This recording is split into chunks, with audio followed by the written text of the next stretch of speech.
everyone, welcome back to the Hardware News Recap of the Week. In the last episode, in the comment section, I promised someone I would do that intro at 8x.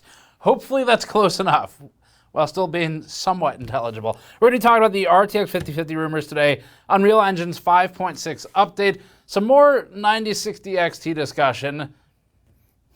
It's interesting. And we'll be going over some of the new cases coming out. So Lian Li's got his Vector V100. ASUS has a router vulnerability where the routers could turn into a botnet. Let's get started. Before that, this video is brought to you by the Thermaltake TR100 Portable Mini ITX case. The TR100 case has a mesh ventilated front panel, heavily perforated side and top panels, and claims to support up to 280mm liquid coolers and large GPUs up to 360mm long and 70mm thick. It even has an optional suitcase with cutouts for the system, a mouse, keyboard, and monitor for transport. The Thermaltake TR100 Mini ITX case targets portable, smaller form factor PC building while maintaining compatibility for relatively large components. Learn more at the link in the description below. All right, up first, a post-mortem for AMD's 9060 XT. In between telling the internet that 8GB GPUs aren't a compromise, but instead an option, and Newegg having just 44% of the SKUs listed available at actual MSRP by SKU, not necessarily by quantity, of $350 for the 16GB 9060 XT, AMD has a new controversy afoot. Igor of Igor's Lab claims that AMD provided a later embargo date for his publication, citing June 5th rather than June 4th. In the post, via machine translation, Igor's site states, quote, "You will receive further information and the drivers for the cards directly from AMD. We would ask you to confirm the embargo of Thursday, June 5th. And the misuse of by there is just the machine translation. So June 5th is what he's told. His article also says this, quote, "The perfidious detail," which is, I will say, excellent machine translation. Quote, "The actual launch date was selectively brought forward and only communicated to a small circle of initiated testers who had agreed to the AMD-led reviews," quote, "verbatim," end quote. This line in particular led the internet, I'm talking to you, internet, to post some spicy quotes. This commenter said, quote, "Didn't Hardware Unboxed and GN refuse to follow NVIDIA's marketing instructions for reviews? Space question mark. If this is true, then they are hypocrites when it comes to AMD asking the same thing of them," end quote. And just to be clear, AMD did not ask the same thing. The only thing they asked was a June 4th embargo date agreement. That was it. So this would be a huge story if we could find facts that support that AMD is seeking quid pro quo reviews or is treating reviewers specially in order to exchange some kind of favor. And if we know anybody who would be absolutely thrilled to go stand on a bridge in Taiwan and rant about it for 25 minutes and bring in over 1 million views, it would be this guy. I would love that story. So I started digging, and I could not find anything to support that story. Here's what we got, though. So the short version is that this AMD-led English translated comment in Igor's post, that means sampled by AMD when we dug into it. And the other variant of that would be sampled by AIB partners or add-in board partners. So there's two types of ways you can get sampled here, in addition to going and sourcing your own sample. So that's what this is going to boil down to. Igor was sampled by partners, and we and basically most of the other media you likely saw on June 4th were sampled by AMD directly. They had different embargo dates. We're going to talk about that. I don't necessarily think that's a good thing. NVIDIA also does this where if the partners are sampling the media, then they often get 1 day later, or they get 1 day later for a higher cost SKU. And we're going to talk about that too, because that's not something I fully agree with either. A lot of reviewers published on June 4th, with 2 outlets publicly stating that they got a June 5th date, but no June 4th date. So this would be a pretty large inner circle, and it required some more digging. So here's what we dug up. Reviewers received this slide deck related to the product specs. The first page of the deck states that the embargo for reviews is June 4th, at least for the decks that were sent out to us and the people we spoke to. The title of the file also states June 4th in our version. This is the full and entire email we received for our embargo agreement out of complete transparency, which states June 4th at 9 a.m. Eastern Time. It says, quote, "Hi, Steve. Following AMD's unveiling of the Radeon RX 9060 XT graphics card at Computex, we wanted to offer you the opportunity to review it under embargo. If you're interested, please confirm you agree to the embargo of Wednesday, June 4th at 9 a.m. Eastern, and you will be able to post a review at embargo lift," end quote. Next, I asked other Steve Unboxed, which is actually his name on the birth certificate itself, what his embargo agreement says, and he sent this. Side by side, they are identical. It was copy-pasted with one exception. AMD put on its A game for spelling for him and not for us. He got a graphics card. These emails are so similar that at first glance you might think they didn't even change our names, but we can't prove that AMD didn't backspace my name and then just write Steve upside down for him.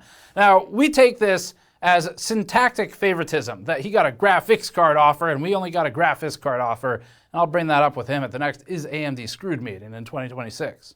Critically though, the dates and times we received both clearly stated June 4th. I next asked Der Bauer for his. Der Bauer is handled by the German region, which is the same as Igor. He sent this email. It states, "Wenn du interessiert bist, bestätige bitte, dass du mit dem Embargo am Mittwoch, dem 4th of Juni, 1400 einverstanden bist und du bitte auch, dass du planst, einen Testbericht zu veröffentlichen, sobald das Embargo aufgehoben wird."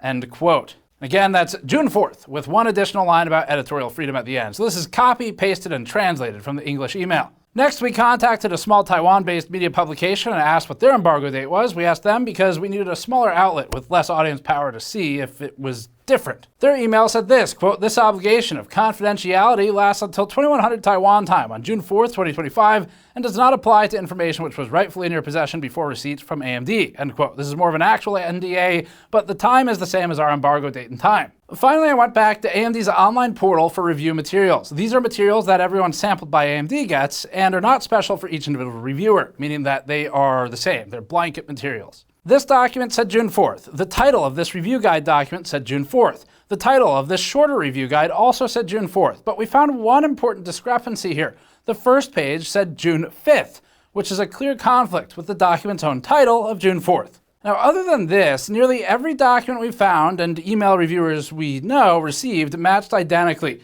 Even the fuck up in the review guide is a match, stating both June 4th and June 5th when we checked with another reviewer. Now, this conflict in that one document is a problem. It's not the problem that Igor faced. He got his date from an email from AMD, not from that document.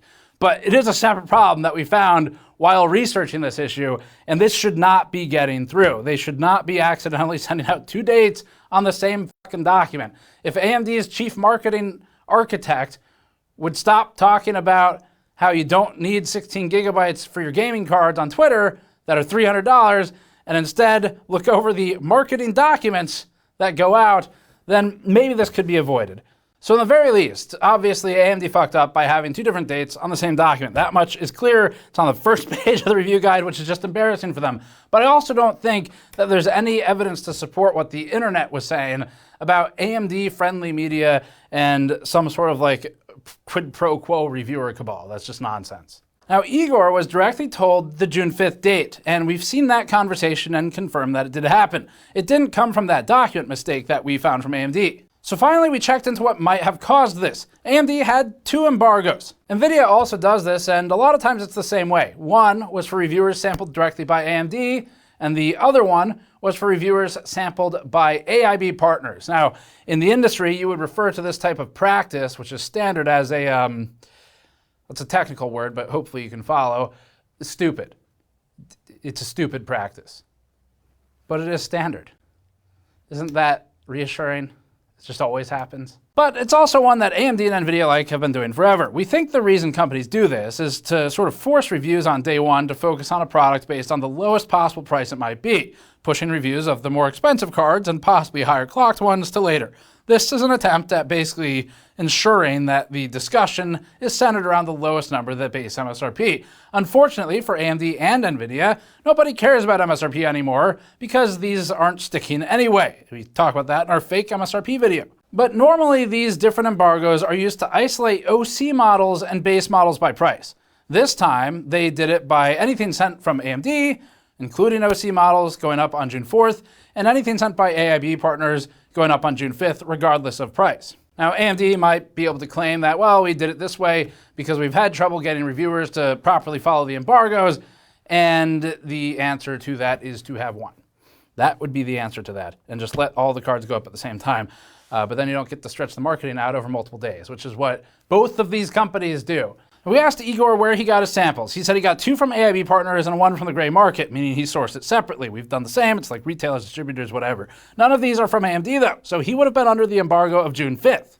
We don't agree with the decision to separate embargoes by partner sourcing versus direct sourcing. However, there is no evidence that AMD separated the embargoes by friendly versus less friendly outlet. Most of this is AMD marketing and communications incompetence or screw-ups, but not indicative of some sort of friendly inner circle or something. Now, there's a major thing we have a problem with, though. AMD had internally decided to leave alone anyone who posted the partner embargo reviews on the AMD date.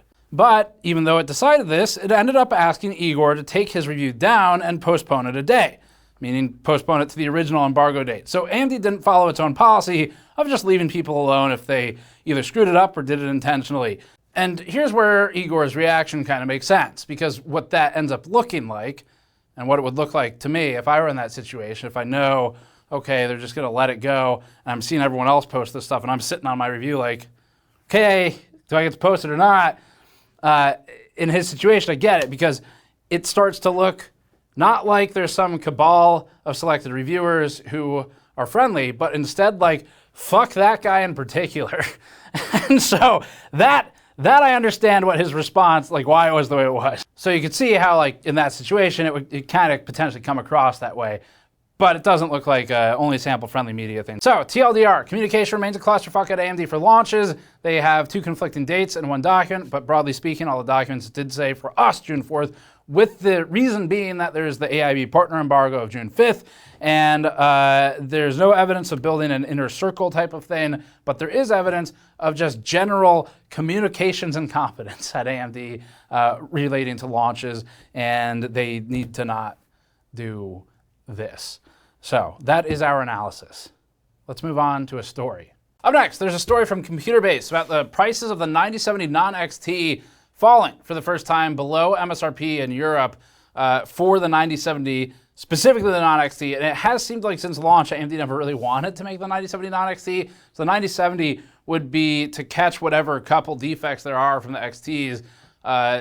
From what we understand, the manufacturing process for the 9070 XT does not produce that many defects, and so the 9070 ends up being a good upsell. It doesn't seem like there's as much sort of supply falling into that bucket as you might have with a larger chip, where potential downbin is more likely to save the die with defects. But it serves more as kind of like a tool to upsell to the 9070 XT, we think. German publication Computer Base ran an article about the 9070 falling below MSRP, though, for the first time there. Via machine translation, the publication wrote this, quote, "At the beginning of March, the Radeon RX 9070 and 9070 XT were available for a few days at the official starting MSRP of 630 euros and 690 euros, respectively. But then it was over until today. Alternate is currently selling a Radeon RX 9070 from XFX for the first time for 613 euros, thus below the MSRP." End quote. And again, that's machine translated, may tweak a little bit between how you do it. Computer Base noted that the 9070 Quicksilver OC from XFX was the one that dropped below European MSRP. They reported that the 9070 XT did not match the 9070's price movement at retailer Alternate in Germany. Checking in at US retailer Newegg, we arrived to this scene. We were on image. We arrived to this scene. The cheapest available RX 9070 is $650, which is $100 over MSRP, with the next models at $680, $700 for an open box Sapphire 9070 for some absolutely insane reason. Do not buy that. And then an out-of-stock 9070 XT at $700 also. At the time of writing this, there is a single Newegg listing for a $550 RX 9070, which was the MSRP, and which, predictably, is out of stock. That's the only MSRP listing at the time we wrote this. Again, that's for Newegg specifically. Now, after launch, we ran a separate video called Fake MSRP, where we round up the cards and the prices at the time, including the different models from different partners. There's some areas where it's improved, but in this area it has not really, because the MSRP is supposed to be $550.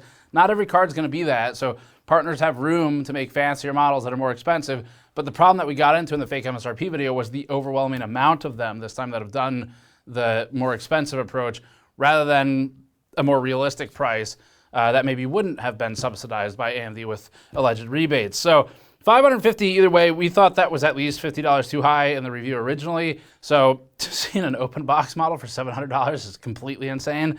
Third-party sellers are worse. Sometimes you shouldn't buy from those either if it's that high. But this is not just an issue of everybody buying the $550 cards, and therefore they're not there, because we looked at out of stock listings as well, like on Newegg, and there's really not much out there for $550 for the 9070s. So this may likely be related to AMD's rumored rebate approach, which we've also heard about. Seems like it's actually what's happening, where the claim is that AMD is suppressing the price by providing effectively rebates to the partners and distribution channels that are selling the cards, which allows them to bring the price down. So if those are starting to dry up, or they're less aggressive with them, that would be part of it. And we have an entire video called Fake MSRP about the 9070 launch. So if you want a mix of frustration, disappointment, and statistics, which I guess is just like the recipe to create Gamers Nexus, then check out that video, because we talk about all that there. We underscore the absolute absurdity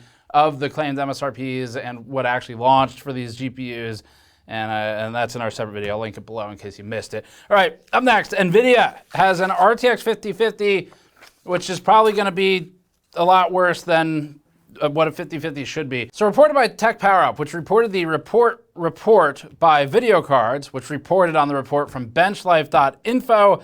Now a reported report being reportedly reported by Gamers Nexus. There's an RTX 5050 afoot.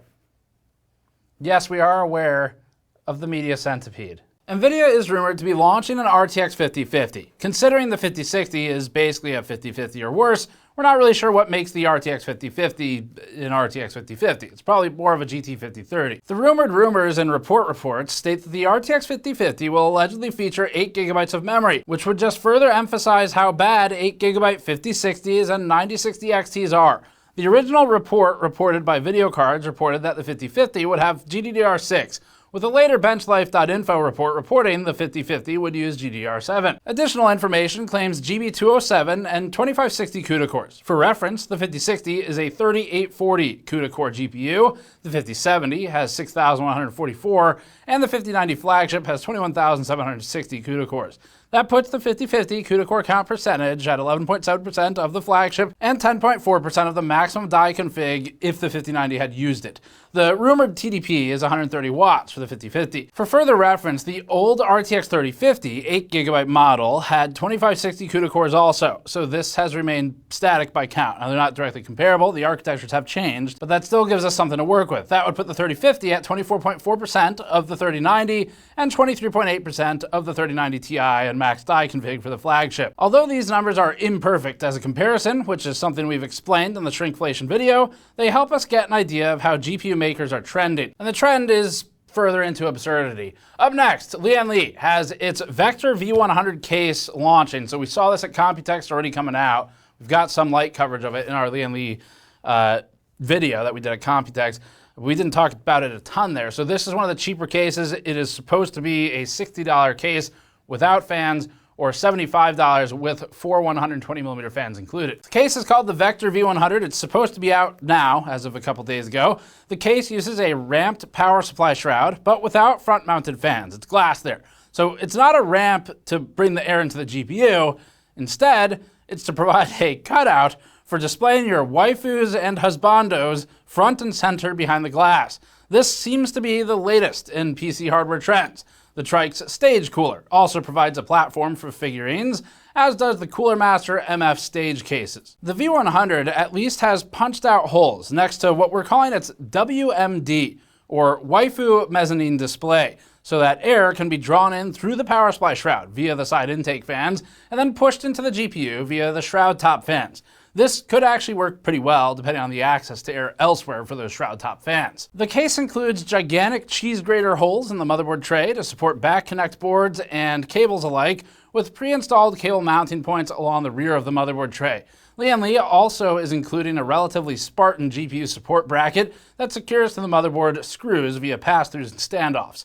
These solutions can work well since they're so sturdy and just mounted straight to the case. The case also has an LED strip along the shroud top with I/O in the lower left side. The Vector V100 should be out now. We might see about getting one to test. We've got a lot of cases to review right now. It's like nonstop. It's cool though. I like working on cases. So we're working on those. The V100 is on the list of things we're interested in. Not sure if we'll get to that one specifically. Kind of depends on what interest we see from the audience too. If a lot of people are interested, want it, then we'll definitely review it. But the included 4 fans at $75 would be kind of the key comparison to make against other budget-ish cases these days, or at least by today's standards of budget. AMD, GPU market share dwindling. So back to AMD news briefly. A new report from Jon Peddie Research, or JPR, as re-reported by Tom's Hardware, and now us, indicates a further slip in AMD's GPU market share. AMD's RX 9070 series seemingly didn't help the company gain ground in Q1, at least not relative to NVIDIA. JPR states the following, quote, "The growth of the global PC-based graphics add-in board market reached 9.2 million units in Q1 25, and desktop PC CPU shipments decreased to 17.8 million units. Overall, AIBs will have a compound annual growth rate of minus 10.3% from 2024 to 2028 and reach an installed base of 130 million units at the end of the forecast period. Over the next 5 years, the penetration of AIBs and desktop PCs will be 86%, end quote. JPR's report also stated that AMD's, quote, overall AIB market share decreased 7.3% from the last quarter. Intel's market share decreased 1.2%. And NVIDIA's increased by 8.5%. Those are percentage points that they're talking about here. So it is the total percentage point makeup or change in the market share out of obviously a maximum of 100% across all 3 of these brands. One of the metrics that JPR reports is the so-called attach rate, or the rate at which video cards are added to completed desktop computers. The attach rate shows an increase quarter over quarter despite a desktop PC CPU market decrease. Our understanding of this data is that it indicates more systems including any GPU at all, meaning fewer that don't have an attached GPU, and potentially an increase in multi-GPU systems, but the distinction is not immediately clear from this. Tom's Hardware has been converting these numbers into a chart for years now. The data is sourced from JPR, but the chart, as we understand it, is maintained by Tom's Hardware. Looking at this data, NVIDIA has climbed to a crushing presence of 92% total market share. Intel has continued to fluctuate between mostly 0% and 1%, with some earlier climbs in Q1 2023, I think it is, to 4%. And AMD has fallen from 17% last quarter to 8% now. In conflict with the defeat reported here, AMD CEO Lisa Su previously stated the following in an interview with ASUS China General Manager Tony Yu. 9070 XT has been a fantastic success. Actually, it's the #1 selling for all of the AMD Radeon generations. Yes. For first week sales is by far 10x higher than previous generations. And we like to see people happy. You know, people are very happy with 9070 XT. And as we said a few days ago about AMD when talking about Chief Marketing Architect comments about 8 gigabytes being plenty, because AMD can't just launch a product and shut the fuck up. It has to shove its own foot so deep into its mouth that it comes out the other side. Now, it is possible that AMD's 9070s and 9070 XTs did actually massively exceed all prior first week sales for AMD Radeon GPU launches. It's also possible that all prior first weeks were absolutely awful. It could also be that ultimately this comparison is just irrelevant anyway, because it's all in a relative scale. And in a relative scale, NVIDIA is absolutely crushing competition right now. And I mean, at 92% of the market, they already basically control it, just sort of de facto, they own all of it. But then, depending on how they exercise that control, it could get worse. So it is up to the competition ultimately to decide to adequately compete. So AMD making decisions to weaponize its incompetence by tweeting things about 16 versus 8 gigabytes of memory, or by making claims that are ridiculous, or by not selling cards for the prices that make sense, or by faking selling the cards for the prices they claim and suppressing those prices with things like rebates and not really maintaining them as expected. Those things in general, those are problems for AMD and might also contribute to NVIDIA's domination. Up next, ASUS's routers have a vulnerability that you need to be aware of, especially if you have an ASUS router or know someone who does. So back in March, this was discovered. It was only just disclosed recently. There was a window there for resolutions. And cybersecurity firm Grey Noise discovered an ASUS-specific malware attack vector that is named, let me just make sure I do this justice, ASUS. That is the name. It starts with A. So, anyway, there have been updates regularly. ASUS has commented on it directly within the last week. We'll run you through it. So, for the basics, on May 28th, Grey Noise posted its public disclosure of a vulnerability it had been working on for a couple months. The company stated this, quote, Grey Noise has identified an ongoing exploitation campaign in which attackers have gained unauthorized, persistent access to thousands of ASUS routers exposed to the internet. And just to kind of point out the obvious here, but router being exposed to the internet is mostly its job. You can use them without being on the internet, of course, which is why the distinction's there, but probably affected if you have one, if it needs to be exposed to the internet. Because it probably is. Anyway, it continues and says, quote, this appears to be part of a stealth operation to assemble a distributed network of backdoor devices, potentially laying the groundwork for a future botnet. The quote continues, the attacker's access survives both reboots and firmware updates, giving them durable control over affected devices. This is pretty concerning.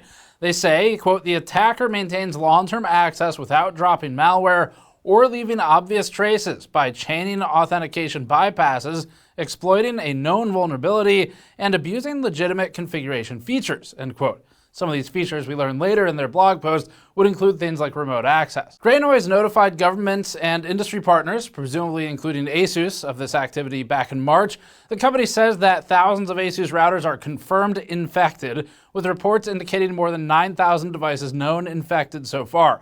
That is not potential affected units, but known infected units. So the potential for more of them is higher, because it's basically however many ASUS sold with the vulnerable firmware. The organization reported that the pipeline involves brute force login attempts, 2FA bypass if 2FA is present, exploitation of a CVE known as CVE 2023-39780, which is described by NIST or NIST.gov as, quote, on ASUS RTX 55, 3.0.0.4.386.51.598 devices, authenticated attackers can perform operating system command injection via the start apply.htm QoS_BW rule list parameter, end quote. In a statement to Tom's Hardware, the publication paraphrases ASUS's comments to say this, quote, ASUS told Tom's Hardware that the vulnerabilities can be avoided for those yet uninfected and fixed for those routers that have been compromised.